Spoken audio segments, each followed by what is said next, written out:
नमस्ते, मी रमेश मुकादम ग्रामोदय विचार माध्यमातून आज बिहार येथील राजकारणाबद्दल बोलण्याचा प्रयत्न करणार आहे। व्हिडिओ आवडला तर लाईक करा, सबस्क्राईब करा आणि फॉरवर्ड करा।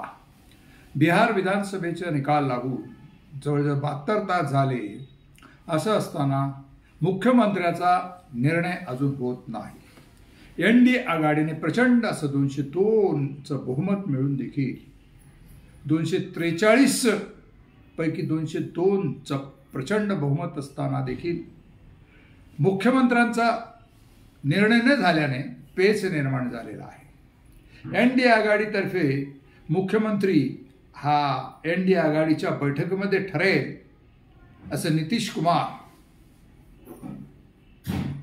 आणि शहा यांच्यामध्ये ठरल्याचं जाहीर झालं।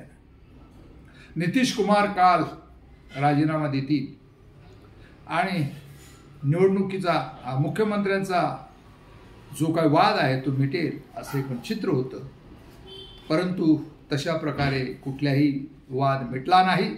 काल एनडीए घटक दलाची पण मीटिंग झाली नाही किंवा नितीश यांच्या संयुक्त जनता दलाची देखील मीटिंग झाली नाही आणि फक्त नितीश कुमार काल राज्यपालांना भेटले आणि आम्ही 19 तारखेला विधानसभेची ही मुदत संपते आहे आणि 19 तारखेला आम्ही राजीनामा देऊ असं त्यांनी सांगितलं। राजीनामा न देता ते परत आले, त्यावरून नितीश कुमार आणि शहा यांच्यामध्ये वाद आहे का, एनडीए घटक दलामध्ये वाद आहे का, हा प्रश्न निर्माण झालेला आहे आणि नितीश कुमार हे 19 तारखेपर्यंत मुख्यमंत्री आहे। शहा यांनी निवडणुकीपूर्वी नितीश कुमार यांचं नाव घोषित केलं नव्हतं आणि निवडणुकीला प्रचाराच्या दरम्यानमध्ये त्यांनी नितीश कुमारांच्या नेतृत्वाखाली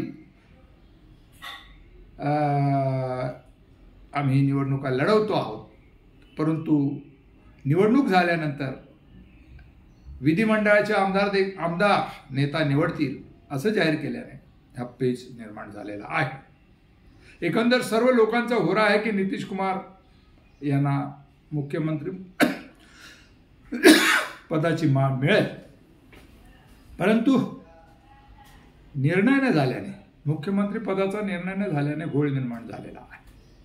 तसं पाहता नितीश कुमार वगळता भारतीय जनता पार्टी आपला मुख्यमंत्री बिहारमध्ये नेमू शकतो, कारण त्यांच्याकडे 89 सीट्स आहेत।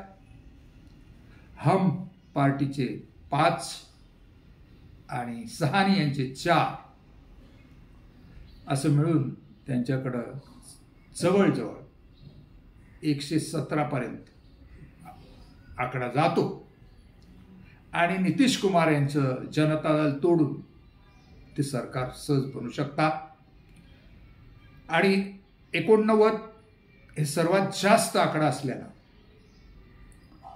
राज्यपाल भारतीय जनता पार्टीला मुख्यमंत्री पदाचं निवड करण्यास सांगू शकतं किंवा त्यांच्या मुख्यमंत्री पदाच्या नावाला मंजुरी देऊ शकतं आणि याची शक्यता नितीश कुमार यांना झाल्यामुळे नितीश कुमार यांनी राजीनामा दिला नसा असं राजकीय तर्कवितर्क करण्यात येत आहे, कारण एकदा हातातनं बाजी गेली की परत ती आणणं मुश्किल आहे याचं नितीश कुमारला देखील जाणीव आहे। नितीश कुमार तसं म्हटलं तर इंडिया आघाडीमध्ये गेलं तर त्यांच्याकडे पण देखील आकडा होऊ शकतो, कारण त्यांचे असलेले 85 आणि राष्ट्रीय जनता दल याच्याकडे असलेले 25, बहुजन समाज पार्टी यांचा 1, काँग्रेसचे 6, CPM कम्युनिस्ट पार्टीचे 3 आणि MIMचे 5 असे मिळून जवळजवळ 126 पर्यंत आकडा जातो। परंतु नितीश कुमार तर टोकाची भूमिका घेतील का हा प्रश्न आहे। या सर्व गोष्टीचा विचार करता नितीश कुमार हे एनडीए आघाडीमध्ये राहून मुख्यमंत्र्या पदाची वाटचाल करतायत असं एकूण चित्र आहे। 19 तारखेला ते समजणार आहे, परंतु संभ्रम आहे, एनडीए आघाडीमध्ये फूट पडते का, नितीश कुमार इंडिया आघाडीमध्ये जातात का, की आपलं मुख्यमंत्रीपद मिळवतात 1-2 दिवसात समजून आणा। या संदर्भात आपलं म्हणणं काय कमेंट्स करा आणि माझा व्हिडिओ आवडला तर लाईक करा, सबस्क्राईब करा आणि फॉरवर्ड करा। जय हिंद, जय महाराष्ट्र, जय भारत।